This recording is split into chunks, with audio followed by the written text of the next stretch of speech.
Good morning out there, everybody. Alan D9Jsports, top of the morning to you. Hey, I'd like to thank you for joining the show this morning on our morning drive. As every day, I'm going to tell you on the streets today, make sure you're careful. Remember, it's 2025. Somebody cuts you off and you know what's a traffic jam. Don't you say a word. Don't you roll your window down. You keep focused on what you've got to do today because you know what'll happen. You don't want to be on the local news from getting shot at by some clown out there trying to drive through what is a traffic jam. When you get to the office today and your boss starts to go in on you, just straight shake it off because you know you're just there to get your check. Once again, this is Alan with D9Jsports. We've got a couple of topics we want to cover this morning for your drive in to the office. So let's jump right into it. The Western Conference Finals last night. Game 1. The Oklahoma City Thunder. Oh, yeah, look good, man. Shai Gilgeous-Alexander, Lou Dort in the game. Ant-Man didn't have anything for him. And from only early onset looks of it, that they're not going to have anything for him. Everybody on OKC's team was scoring last night. I mean, every single person, Lou Dort. I mean, all of the guys. And Shai Gilgeous-Alexander, the Canadian sensation, ladies and gentlemen. He's smooth as silk. I'm telling you, he's smooth as silk, man. And, I mean, for me, I just don't see, even though Ant-Man and them have a chance, it's just like that Oklahoma City Thunder, man, they have too many players, too many electrifying players. And they've got a lot of length. And, I mean, Ant-Man gave it everything he had. And I know that it was game 1. But from an early onset, man, it doesn't look like they're going to have anything for him at all. Maybe they'll win a game. But the Oklahoma City Thunder and the MVP of the league, Shai Gilgeous-Alexander, ladies and gentlemen, they look incredible. They look incredible. So we're going to be looking forward to the Eastern Conference Finals and see what the New York Knickerbockers, those Knickerbockers, see what they have in store for the Indiana Pacers. Okay, and Tyrese Halliburton. That's going to be a good one. We're going to pay attention, and we'll be talking about that tomorrow. Let's keep this thing rolling. Let's keep it rolling, ladies and gentlemen. But I'm going to need you to hit that like and hit that subscribe button. So, as you see, if you watch this video, it's going around now, MJ, the man himself, Micheal Jordan, signed the richest one-year contract for a sports commentator in the history. He surpassed the other GOAT, Tom Brady.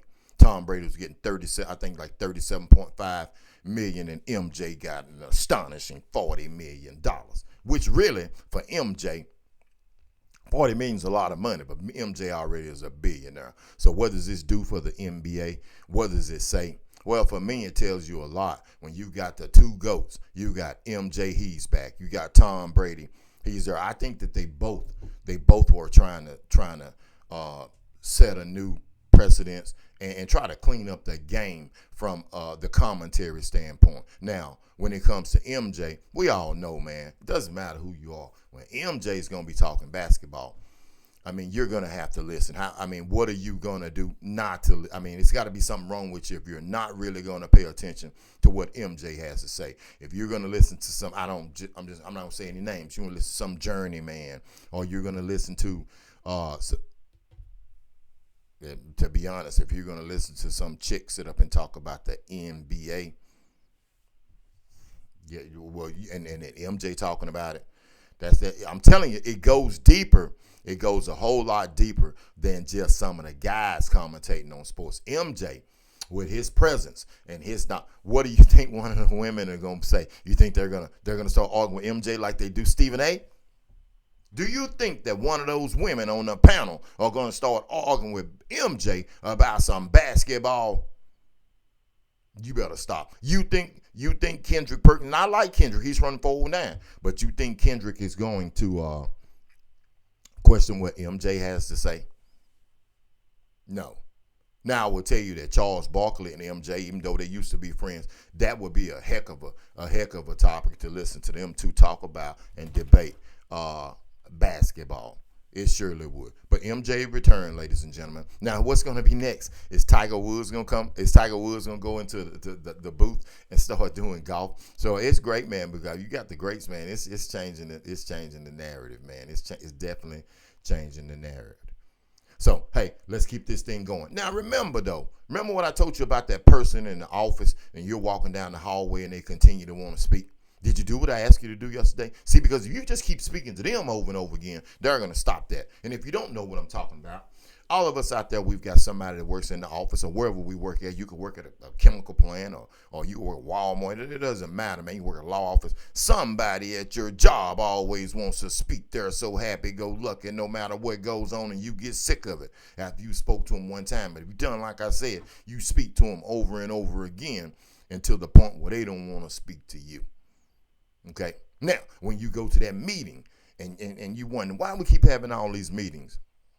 Hey, long as the clock is ticking, that's all that really matters. And for those of you out there who you know got some people on your job always stirring up mess, just let them keep stirring up mess. That's what they do anyway. They just because you get mad, they're going to continue to stir up mess because you know what it is. This is America. You've got some messy ass people out there.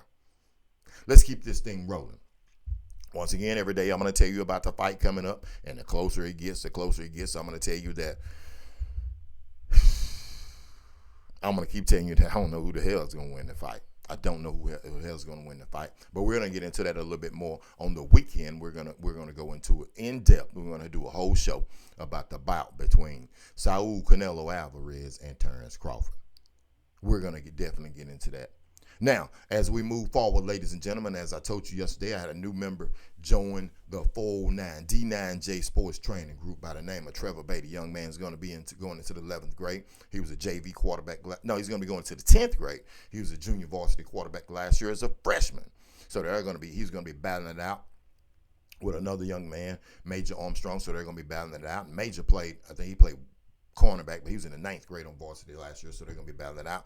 And I'm telling you, I generally break these kids down and take them through a rigorous workout the first day. And Trevor Beatty, ladies and gentlemen, proves to me that he has what it's going to take, but all he has to do is focus in. And you know how it is, ladies and gentlemen. Well, if you don't know, I'm going to tell you here. It's great to go to camps, okay, but you can't go to one camp or 2 camp or 5 camps all off season and then think when the season starts you're going to be ready. You're going to need to get, I don't know, 2.5 months before the season starts in high school ball. You're going to need to get at least 50 workouts in with somebody who can help you hone in on your skills. It's a difference when you just go up to your local field house, or that's what we call them, athletic training facility, or where your high school plays at, and you just say, well, I went worked out and you lift weights. You got to concentrate on your craft and help develop your weak points. And that's what we're going to do. So Trevor's excited. He was a little tired yesterday, but that's expected when you first start. But the kid has promise.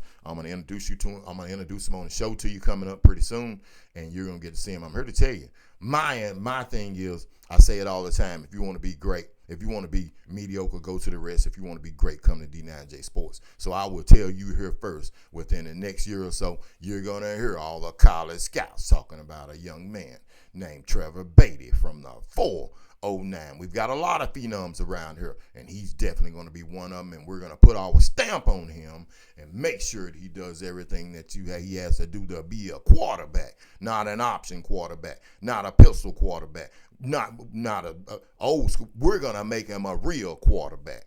And you know we've got him from the 409. We've got him from this area. Just think, right down the street from the 409, Jalen Hurst. Right up the street where I played college ball in Tyler, Texas, Patrick Mahomes. We've got him still active and playing, ladies and gentlemen. So we produce those QBs in this area. And there's so many more greats that I can tell you about the 409.